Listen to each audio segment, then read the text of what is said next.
Do you guys happen to like Chinese history? So I was sitting on my couch, right? Doing absolutely nothing, like I usually do. I was scrolling through Mal when all of a sudden, as I kept scrolling, I started to smell the smoke of freshly made tea. I began to hear the sound of the autumn leaves rustling with the wind. And finally, the radiating energy of an anime protagonist that is with an absolute doubt ready to strike fear into the heart of anybody who stand in her way. What if I told you that there is a Japanese anime out there that's not based in Japan? And because of that, we get to experience just a little bit of what Chinese history has to offer. Oh, and man, isn't it pretty wild? This is a wild story that was 2,000 years in the making. A story that really surprised me because behind this beautifully animated show contains a lot of crime, deception, death, and a lot of drug usage, whether it be good or bad. May I introduce to you Apothecary Diaries.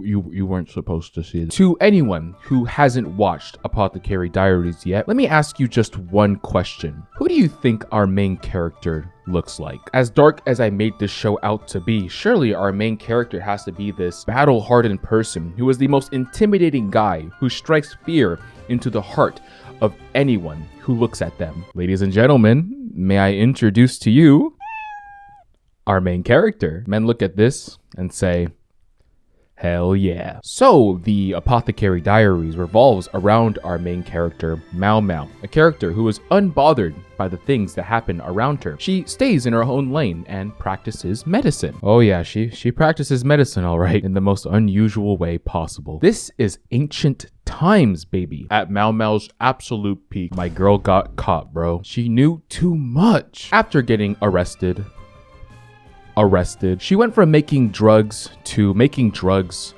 with power. This was her previous home, and now this is her new home, called the Rear Palace. So contrary to popular belief, some may find working in the most prestigious castle in the entire country a lifelong dream. To her, she absolutely hates it here. You might be wondering, why is she still here then? Didn't I already tell you? She has a lot of power. With every, and I mean every drug to her disposal now, she eventually moves up the ranks from a lowly servant to practically the palace's main doctor. And it's crazy because when you think of how a doctor operates today, it doesn't matter how sick you are, whatever is going on with you, you need to make an effort to bring yourself to a doctor. But in this anime, there is so much corrupt stuff happening. She is literally going back and forth to different buildings curing people because, well, they just don't know better. Some people think that they have like this incurable disease that has been brought upon them by like 50 gods. But Mao Mao literally just shows up and tells them, bro, what are you on about? Why are you tweaking? It's just a common cold. Each episode, you begin to think to yourself, here is this smart, intelligent person pretending to be someone of low birth, who can practically read you like a book, stare you down, violate your soul if you so dare think about doing anything malicious in this palace. You think after a while, people will catch on. Shady practices will become less and less, but nope. People just can't take a hint. But this is just one of the many reasons why I just simply love and adore this show. Dude, the drama in this show is so insane. For example, right? Did you know that back in the day, people will go out of their way to put poison on their face, essentially shortening their lifespan for the sake of making themselves look just a little bit more prettier? Or did you know that there are servants within the palace that are willing to sacrifice themselves for the people that they work for, or B, willing to kill them off for their own selfish reasons? Like, the story is just so crazy, dude. Do you guys like science? I compare this anime to a weight scale. When one side of the scale is being weighed down, you need something of equal weight on the other side to maintain that equilibrium. Mao Mao is literally that one weight on the other side trying to keep the other side from falling any further. Trying to keep this spoiler free, when it comes to the anime's story progression, there's always a shift of balance from moments of peace and equilibrium to moments of holy moly, what is going on?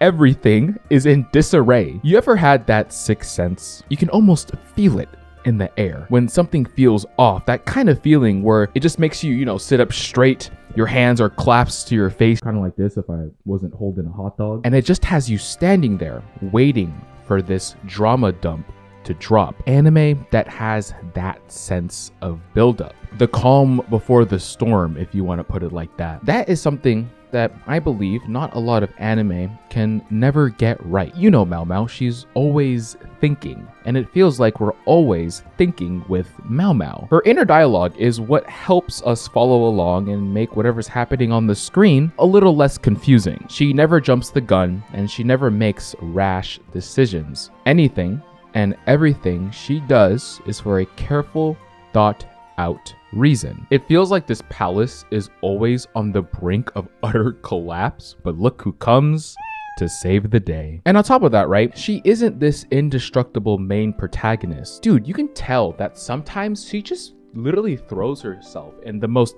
thickest of situations. And as a result, she's going to get tired, so exhausted even, to the point where she needs to take a breather, and rightfully so. You are ensuring that this palace of high power doesn't explode into a billion pieces. And I think that human aspect of the show is what I really love about Apothecary Diaries. Look, I'll be real, guys. Over the past 5 months of not posting. Even though I've been still regularly watching anime, I've taken the whole anime viewing experience a little less serious, I guess. I watched the show dub, thinking that the show wasn't going to be all that, and well, sure enough, the show was all that. And now that I'm committed to watching the show dub, and don't get me wrong, all the voice actors did an amazing job, I don't remember any of their names. Let's play a game of how many names a normie can remember in Apothecary Diaries.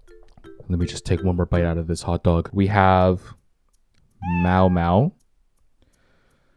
Lady Liwa, Lady Kyo Kyo, Master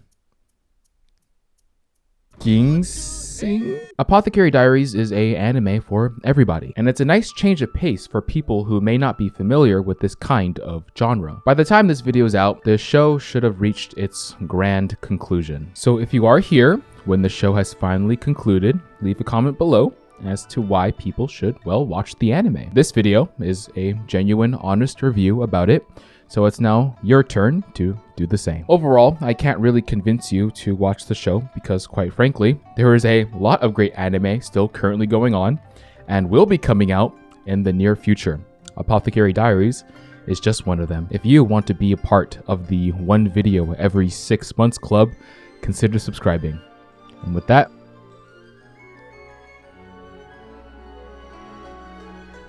okay, Bob, cut it.